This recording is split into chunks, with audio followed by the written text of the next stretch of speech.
Boğalar ve yükselen burcu boğa olan sevgili dostlar, 17-23 Haziran haftası bayramınız kutlu olsun efendim. Beni izleyen tüm boğalar, yükselen burcu boğa olan sevgili dostlar, tatlı tatlı şöyle keyifli keyifli huzur içinde bir bayram geçirin. Hepinizi sevgiyle kucaklıyorum.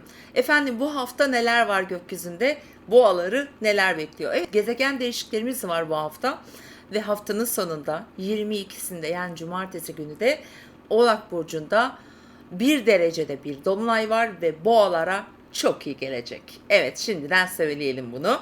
Ve bu hafta nasıl başlıyor efendim? Öncelikle pazartesi günü ayın 17'sinde Ay Akrep Burcu'nda haftaya başlıyoruz ve haftanın 3 günü, yani pazartesi, salı, çarşamba günü ilişkiler, ilişki koşulları, sosyal, bazılarımızın özel ilişkileri, evli olanlar, evlilikle ilgili konular, bazıları seyahat edecek, bazı boğalar işte tatildir, yakınlarında, sevdiklerinle kavuşacaklar.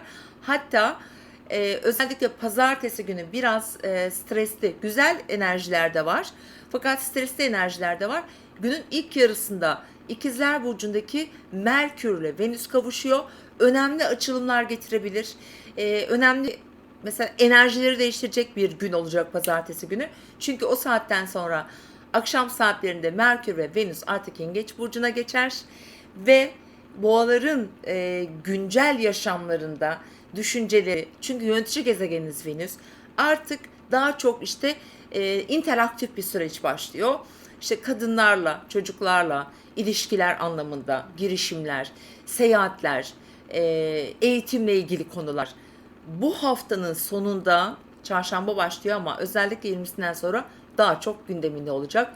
Aile içindeki kişiler, onlarla ilgili bağları, aldıkları sorumluluklar, bir takım parayla ilgili ilişkili konular. Çünkü boğaların İkizler Burcu'ndaki yeni ay para evlerinde doğmuştu ve birçok boğa aslında maddi konularda bazı kazanımlar, bir açılım yaşamış olmalısınız muhakkak, eğer etki aldıysanız yeni aydan. Ve bu hafta bunlarla ilgili daha somut görüşmeler, gelişmeler olabilir. İşte haftanın ilk 3 günü böyleyken hemen Perşembe ve Cuma günü Ay Yay burcuna geçer. Dediğim gibi boğalar bazı yakın akraba ya da ilişkiler arasında bazı para alışverişleri olacak boğaların. Yatırım yapma olabilir bu, bir eğitim ödemesi olabilir, bir seyahat ödemesi olabilir. Veya mesela yakınlarını ilgilendiren konularla ilgili bir takım gelişmeler olabilir. Ama eğer mesela Yay burcunda bir yerleşimi, gezegeni olan eğer bir boğaysanız, mesela finansal konularda bazı gelişmeler, çünkü dolunay etkisi başlıyor ayın yani Perşembe günü, o dolunayın etkilerini aktifleştirecek.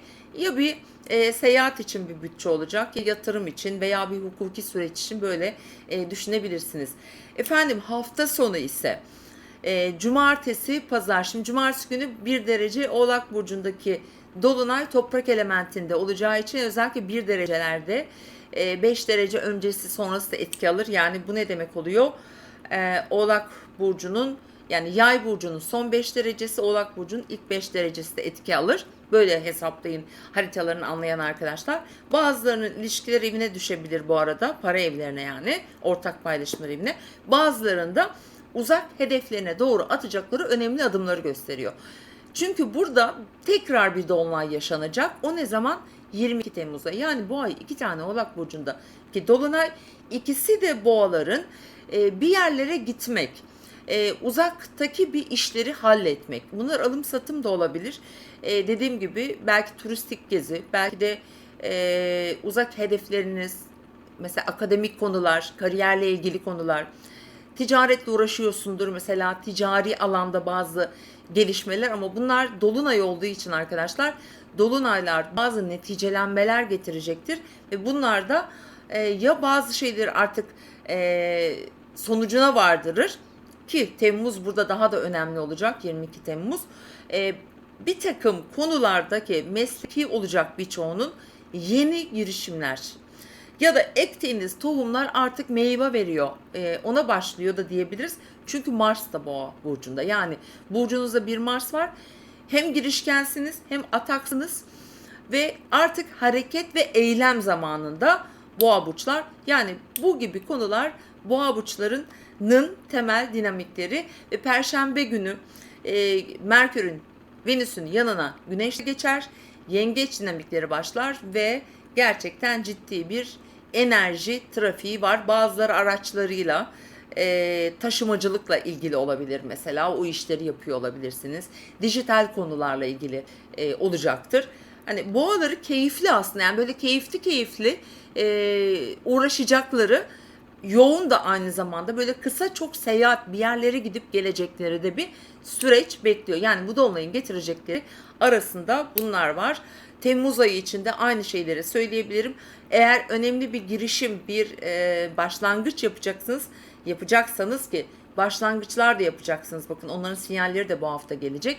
Doğum haritanıza baktırmanızı tavsiye ederim. Sizin için doğru zaman mı, doğru adım mı diye sevgili boğalar. Evet, tekrar harika, mutlu bir bayram diliyorum. Şunu da dipnot olarak hatırlatmak istiyorum. Bir takım boğaların özellikle ilişkilerle ilgili de gelişmeleri olacak bu hafta. O da Oğlak Dolunayı ile ilgili olacak. Ya uzakta bir yerde bir ilişki yaşıyorsundur, ya böyle bir ilişki başlayabilir, ya da bazı böyle hayatında aslında belki de kafanı karıştıracak haberler ya da bazı kararlar da gelebilir sevgili boğa burçları. Tekrar harika bir hafta diliyorum. Hoşça kalın.